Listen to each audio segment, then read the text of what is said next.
감사합니다. 오늘 계속해서 우리 지혜자, 이제 우리가 지금까지 먼저 읽고요. 말씀을 시작.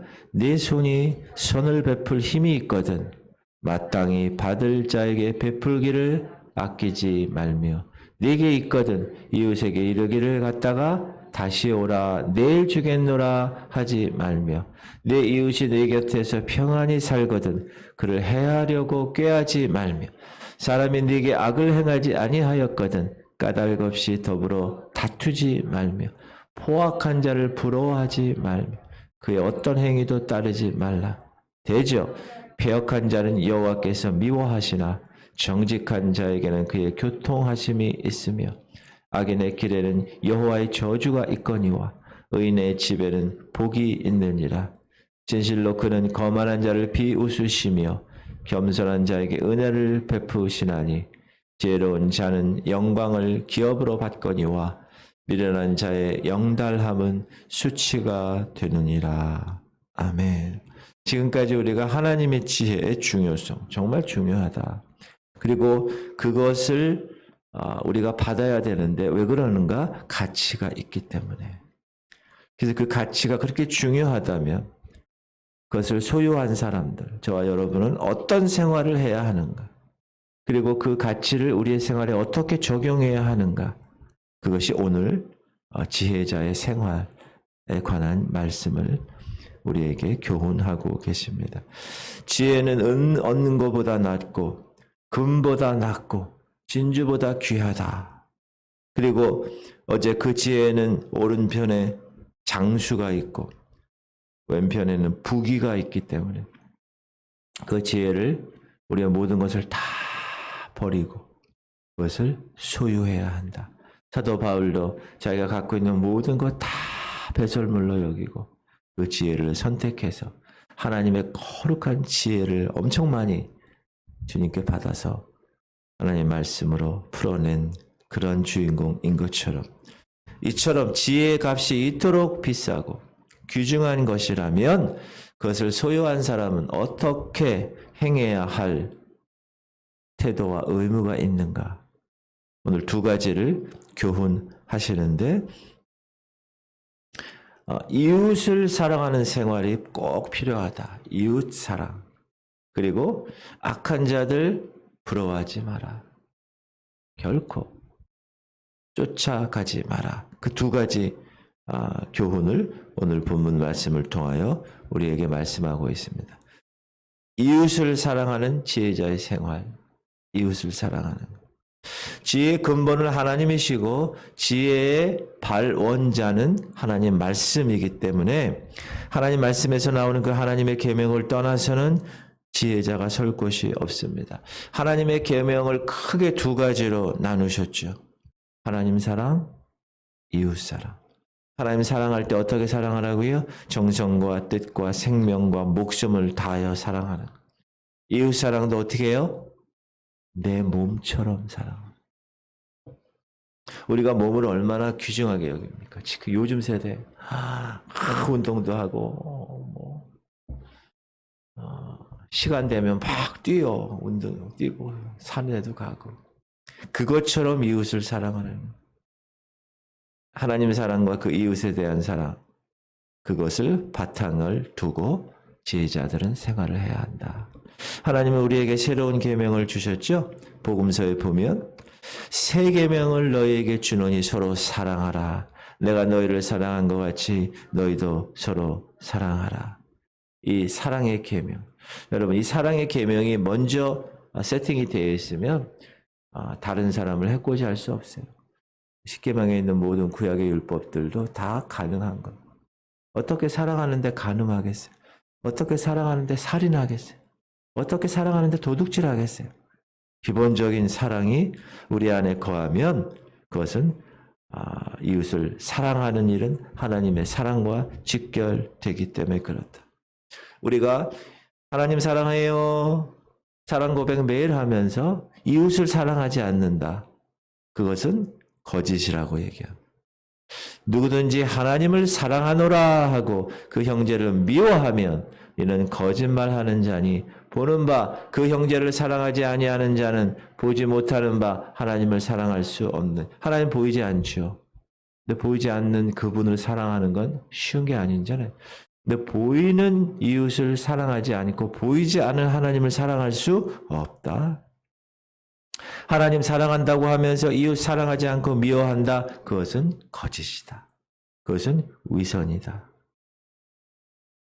보이지 않는 하나님을 사랑할 수 없다. 사랑은 사람의 입의 말에 있지 않습니다. 입에서 나오는 말에 머무는 사랑은 거짓 사랑일 경우가 많습니다. 그래서 야고보 사도는 이렇게 얘기하죠. 이와 같이 행함이 없는 믿음은 그 자체가 죽은 것이라. 실행할 마음이 없어요. 행할 이 마음이 없는데 입만 가지고 이 말로만 한몫 보려고 하는 사람. 이것이야말로 하나님 앞에서 정말 가증한 행위가 아닐 수 없다. 이 사랑의 생명은 행함에 있습니다. 행함에. 시작. 누가 이 세상의 재물을 가지고 형제의 궁핍함을 보고도 도와줄 마음을 닫으면 하나님의 사랑이 어찌 그 속에 거하겠느냐. 자녀들아, 우리가 말과 혀로만 사랑하지 말고 행함과 진실함으로 하자. 사람이 말로만 사랑한다고 하고 행함이 없으면 그 삶은 진실된 삶이 아니다. 행함과 진실함으로 사랑을 나타내는 일에 같이 가야 해요. 행함과 진실함. 여러분, 하나님은 우리에게 어려운 일을 행하라 하지 않습니다. 이 말씀을 주신 이유는 말씀을 지킬 수 있기 때문에 말씀하시는 겁니다. 내가 할 수 없는 것을 야 이제 너희들은 할 수 있으니 너희들은 해 라는 식으로 우리에게 하나님은 강요하지 않습니다. 하나님은 우리에게 없는 것 달라고 요구하시거나 모자라는 것 아구까지 채우라고 말씀하지 않습니다. 우리가 할 수 있는 내게 있는 것으로 아구까지 채워 우리가 채울 수 있는 물로 채울 수 있는 거예요. 그러면 하나님은 그 물을 포도주로 바꾸시는 겁니다. 그건 하나님의 영역입니다. 물을 채우는 것은 우리의 영역이에요. 그러므로 하나님이 우리에게 말씀하시는 이 하나님의 거룩한 말씀을 우리가 실천, 행함으로, 진실함으로 하는 겁니다. 광야에서 예수님은 제자들에게 뭐라고 그러십니까? 너희가 먹을 것을 주라고 얘기하세요. 200데나리온의 돈을 가지고도 모자랄 수밖에 없는 엄청난 사람의 수가 있는 제자들 얘기하죠. 어떻게 우리가 줄 수 있습니까? 200데나리온을 지금으로 얘기하면 100여만 원 되는 돈인데 100여만 원 되는 돈도 없지만 그 돈이 있다고 해도 그 많은 양의 빵을 어디서 사오겠어요? 빵집에. 그 광야에서. 그러면서 제자들에게 먹을 것을 주라고 예수님은 얘기하십니다. 그게 무리한 요구였을까요? 그렇지 않습니다. 예수님은 그들이 지금 가지고 있는 것을 요구하셨을 뿐입니다. 내게 있는 것을 주라. 이때 며칠 주님을 따르고 쫓아다녔던 어린 소년이 보리떡 5개와 물고기 2마리를 예수님께 가져왔을 때 예수님은 그 물고기, 그 떡 가지시고 기적을 나타내신 거죠. 그것은 하나님의 영역이에요. 예수님의 영역. 그러나 그것을 주님께 갖고 네가 갖고 있는 것으로 먹을 것을 주라 했을 때 그것을 하나님께 드리는 그 삶은 우리의 영역이다. 그러므로 사랑은 말만으로 되는 것이 아니라 행함과 진실함. 우리가 하나님의 지혜를 소유한 사람이라면 하나님 말씀하신 그 말씀대로 실천하고 행하고 진실함으로 이루어내는 삶. 그것이 우리의 영역이다라는 것입니다. 성도들은 마땅히 선행을 실천해야 합니다. 이것이 성도의 빛된 생활이라고 말씀하십니다. 사람이 등불을 켜서 말 아래에 두지 아니하고 등경 위에 두나니 이러므로 집안의 모든 사람에게 빛이 있느니라. 이같이 너희 빛이 사람 앞에 비치게 하여 그들로 너희 착한 행실을 보고 하늘에 계신 너희 아버지께 영광을 돌리게 하라. 성도들의 착한 일은 우리가 비춰야 할 빛입니다. 그 빛은 이 교회 내에서만 하라는 얘기가 아니에요. 그렇죠? 위에다 둬, 등경 위에다 둬야 세상에다 둬야 되는 거예요. 그래서 그들에게 빛을 비추어야 무엇으로? 착한 행실로. 그래서 그들이 저 사람의 착한 행실, 이 교회 다니는 성도들의 착한 행실을 보고 하늘에 계신 너희 아버지께 영광을 돌리게 하라는. 그래서 우리는 기회 있는 대로 착한 일을 해야 합니다. 이런 선행은 반드시 하나님이 거두게 하시고 하나님의 축복이 반드시 따른다고 말씀하고, 우리가 선을 행하되 낙심하지 말지니 포기하지 아니하면 때가 이름에 거두리라. 그러므로 우리는 기회 있는 대로 모든 이에게 착한 일을 하되 더욱 믿음의 가정들에게 할지니. 그 행위라는 거예요. 야, 머리만 가지고 사랑해요, 좀 왜 밥이 없을까? 밥 좀 많이 드시지? 이런 차원이 아니라 그들에게 가서 없을 때 주고 추울 때 덮어주는 그런 착한 행실, 그것이 중요하다. 그것이 중요하다. 오늘 본문에도 27절 보면 네 손이 선을 베풀 힘이 있거든 마땅히 받을 자에게 베풀기를 아끼지 말라. 자, 선을 베풀 힘이 있어요, 여러분이. 재정적으로 어느 정도의 힘이 있어요. 그때는 뭐 하라고요? 베풀라고. 아끼지 말라는. 힘이란 뭐죠? 재물이나 도와줄 수 있을 만한 모든 것을 다 얘기합니다. 어떤 조건이 이런 조건이 우리에게 있다면 어떻게 해라? 마땅히 도움을 베풀어 주라.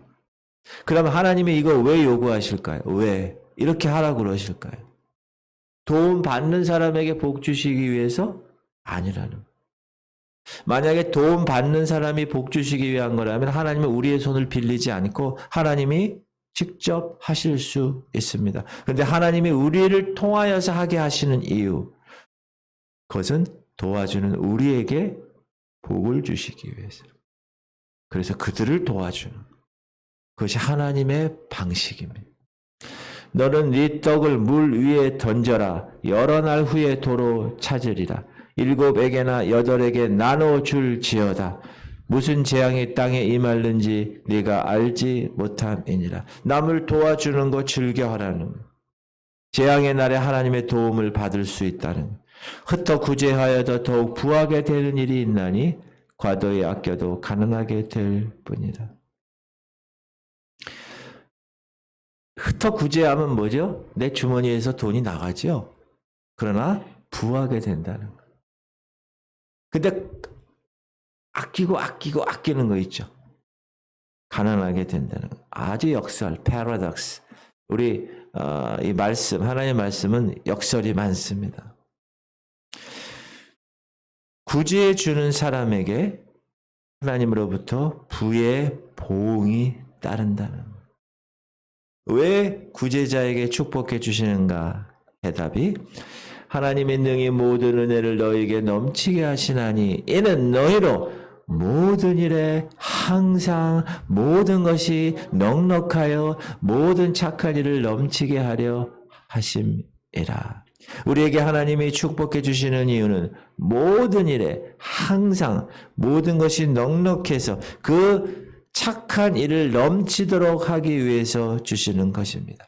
하나님으로부터 복을 받은 사람은 하나님이 기뻐하시는 착한 일을 해야만 합니다. 왜? 그것을 하기 위해서 하나님이 복을 주셨는데 그것을 안 하면 어떻게 됩니까? 그건 안 되죠. 네가 어찌 허무한 것에 주목하겠느냐? 정령이 재물은 스스로 날개를 내어 하늘을 나는 독수리처럼 날아가리라. 여러분 이 말씀 잘 기억하세요. 머리에 두지 마시고 여러분 마음에 두세요. 자, 돈은 누구의 품을 떠납니까? 과도히 아끼는 구두쇠의 품에서 떠납니다. 누구의 품에 안깁니까? 선한 일로 도와주는 사람의 품에 안기는 겁니다. 네가 어찌 허무한 것에 주목하겠냐? 정령이 재물은 날개가 있어요, 여러분. 돈이 날개가 있다니까요. 스스로 날개를 내어 하늘을 나는 독수리처럼 날아가는 거예요. 그러다가 하나님의 거룩한 말씀대로 순종하며 살아가는 사람들에게 다 내려앉는 거예요. 그게 재물 얻을 능을 갖는 사람. 그 원리를 꼭 기억하시기 바랍니다. 세상에도 give and take, 성경에도 많이 심는 자는 많이 거두고 적게 심는 자는 적게 거둔다고 말씀하고 있습니다. 여러분, 세상 것으로 심지 마십시오. 하늘나라에 심으십시오. 이게 지혜로운 사람입니다. 할렐루야. 하나님께 바치고 선한 일을 할 때 두 가지 원칙이 있는데, 하나는 마음에 정한 대로 하는 것, 그리고 인색함으로나 억지로 하지 않는 것. 여러분, 좋은 일 했어요? 아유, 괜히 했네. 원망이나 불만이나 가득 찬 모습으로 만약에 좋은 일을 한다, 애초부터 하지 않는 것이 나은 것입니다. 하나님은 어떤 자를? 즐겨내는 자를 사랑하십니다. 감사 예물도 마찬가지. 즐거운 마음으로. 그 양은 별로 중요하지 않아요. 과부의 2렙돈이 더 소중하다고 말씀하셨어요. 그 재물이 하나님께로 제대로 연락되는 것은 내 마음이 즐겁게 하나님의 나라와 하나님의 의를 위해서 이게 쓰이는군요. 얼마나 귀한 가치가 있습니까? 라는 생각을 가지고 또 남을 구제해주고 도와주는 삶을 살아가는. 근데 여러분, 남에게 도움을 받는 사람이 있어요. 좀처럼. 그렇죠? 그런 사람은요, 계속 도움을 받는 그 날이 벗어날 수가 없어요. 하나님의 축복은 어떻게 나타난다고 하셨죠? 우리 신명기 28장 보면 복과 저주가 있어요. 읽어볼까요? 여호와께서 너를 위하여 하늘의 아름다운 보고를 여시사 네 땅에 때를 따라 비를 내리시고 네 손으로 하는 모든 일에 복을 주시리니 네가 많은 민족에게 구워줄지라도 너는 꾸지 아니할 것이요 여호와께서 너를 머리가 되고 꼬리가 되지 않게 하시고 위에만 있고 아래에 있지 않게 하시. 이 말씀을 붙드시기 바랍니다. 제 기억으로는 제가 어렸을 때 저희 집이 마포고 저희 교회가 서대문이에요. 순복음교회. 그러면 저희 어머니 아버님이 새벽 기도를 집에서 하셨어요. 그럼 저는 큰형, 작은형 누나가 있으면 저쪽에 큰형하고 누나, 작은 형이 있고 누나 방이 있고 저는 방이 없어, 막내라. 엄마 아버지랑 같이 자요. 그러면 새벽에 깨. 무슨 소리 때문에 깨냐? 엄마 아버지의 새벽 기도 소리에 깨. 막 침을 팍팍 튀기시면서 기도하시면 제가 막 이러면서 깰 때, 그때 항상 부르짖는 우리 어머니 아버님의 말씀, 이 말씀이에요. 하나님, 우리 사남매 머리가 되고 꼬리가 되지 않게, 위에 있고 아래 있지 않게 하시고 꽂을 줄 꽂지 않게. 지금도 그 말씀을 그냥 달달달달 외우시면서 기도하시더라고요. 여러분, 어머님의 기도는 반드시 응답됩니다. 할렐루야. 그래서 우리 사남매 중에 남자 3형제가 다 목사가 됐고, 또 저희 누님은 또 저기서 열심히 신앙생활하고, 하나님께서 우리에게 이런 복을 주시기 위해서 우리들에게 네 손이 선을 베풀 힘이 있거든 마땅히 받을 자에게 베풀기를 아끼지 마라. 남 도와주는 것, 선한 일 하는 것, 거기에 돈 쓰는 일 있죠. 공돈처럼 아까워하는 사람 있죠. 그러지 말고 즐거운 마음으로 마음을 그 대상자를 위해서 이렇게 쓰면 하나님이, 돈이 날개가 있다고 그랬죠. 하나님이 야, 저로 날아가. 그럼 글로 날아가는 거예요. 그게 재물 얻을 능력이 있는 주님의 거룩한 주인공들. 우리는 우리가 소유한 모든 것에 대해서 이것은 내 것이다 라는 생각을 버려야 합니다. 내 것이 아니라, 따라합시다. 내 것이 아니라 주님이 나에게 맡기신 것이다. 이게 청지기, 관리인, 매니저의 생각입니다. 하나님의 것을 주인이신 하나님의 뜻대로 사용하지 않고 자기의 뜻대로 만약에 사용한다. 그러면 그 관리인, 그 청지기의 월권 행위입니다. 왜? 자기 게 아닌데 자기 마음대로 썼다. 교회 재정도 마찬가지예요. 다 하나님께서 성도들을 통하여서 하나님의 제물로 드린 거예요. 그렇죠? 그거를 목사가 그거 가지고 하나님의 나라와 하나님의 의를 위해서 쓰게끔 해야 되는데 다 이렇게 되면 그것은 큰일 나는 겁니다.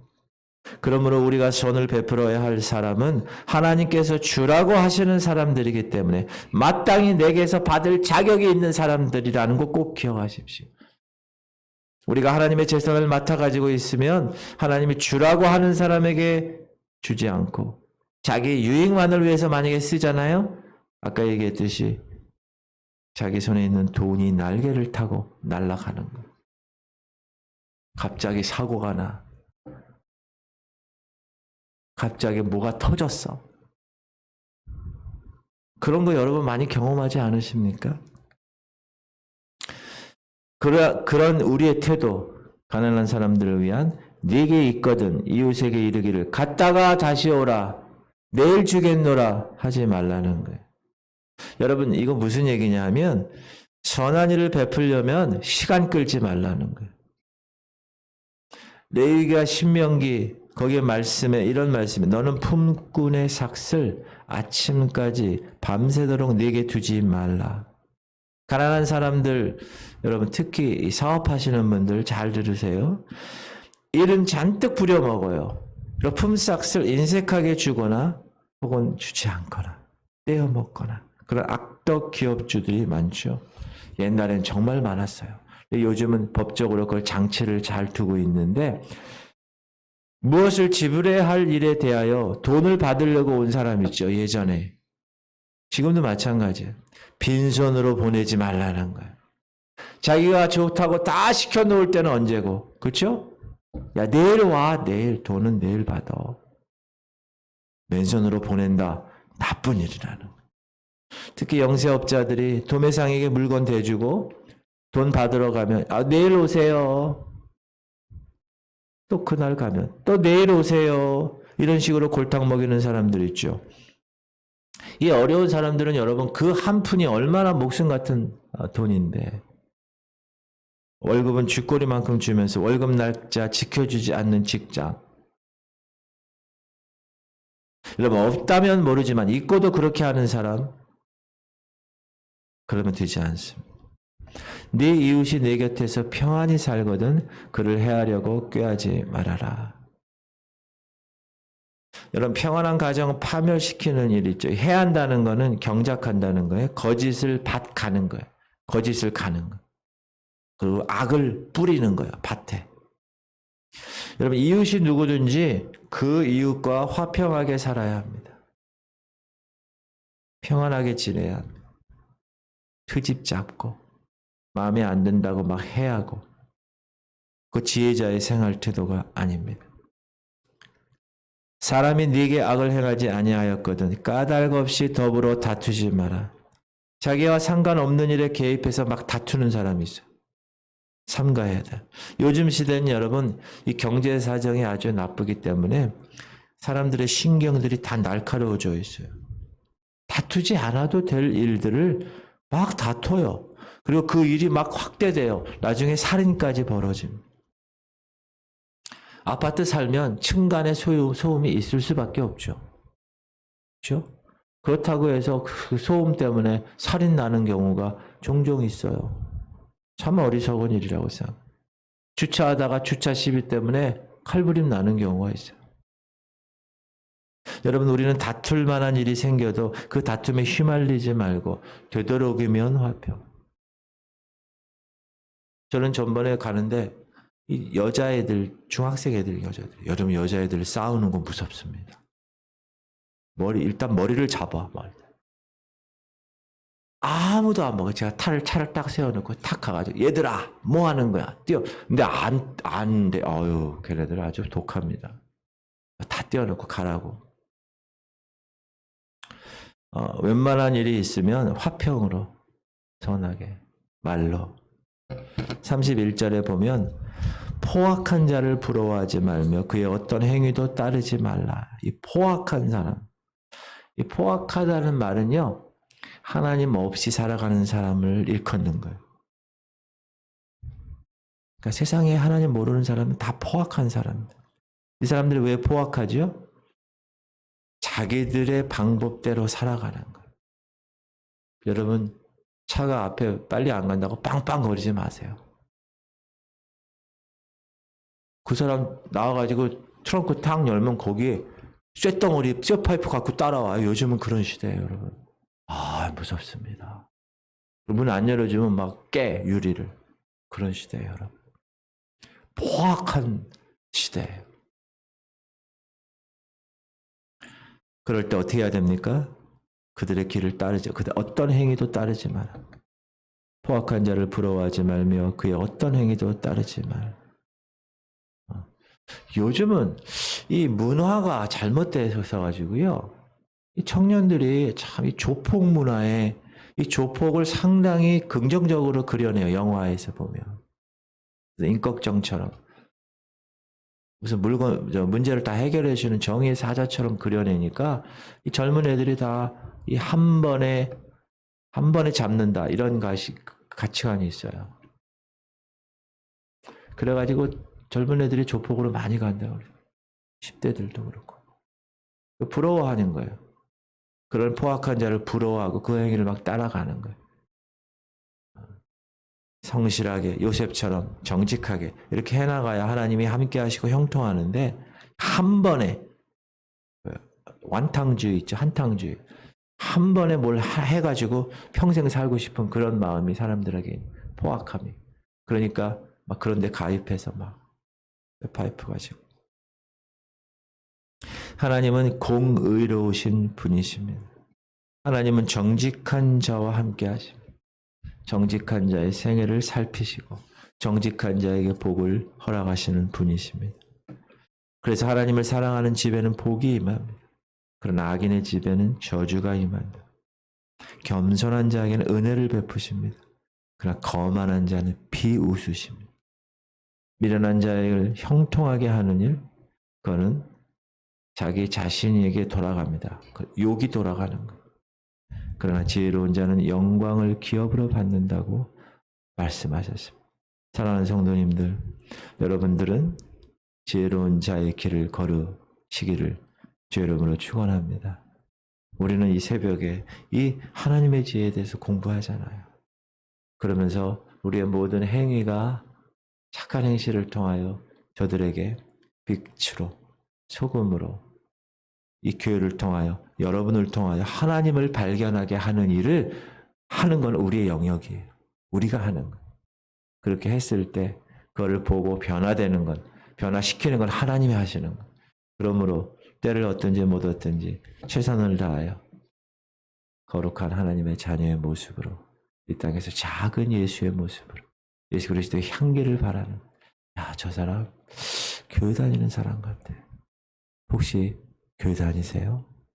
이렇게 사람들이 물을 수 있을 정도로 그렇게 살아가는 지혜로운 복된 생애의 주인공들이 되시기를 주의 이름으로 축원합니다.